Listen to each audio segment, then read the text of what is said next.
Tonight's Sports Talk is presented by Gold's Gym. Know your own strength.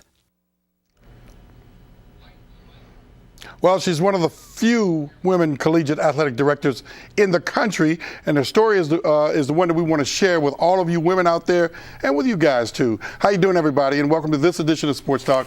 I'm Glenn Harris. It's Monday. Thanks for joining us.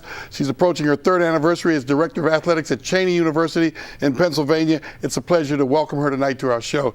China Jude, how you doing, China? I'm fine, thank you. Thank you for inviting me. With that exotic name. There are only a few of you in the country, African-American women, that are running college programs. I think you said something like 35 or 36? There's a total of 13 black female athletic 13. directors. That is correct, 13 That might be total. 35 women. Probably. Yeah. How many women? I know we know Kay Yao is here. Yes. At the University of Maryland. Yes.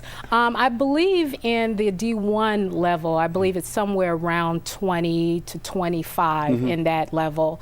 But in terms of black female athletic directors, it's narrow.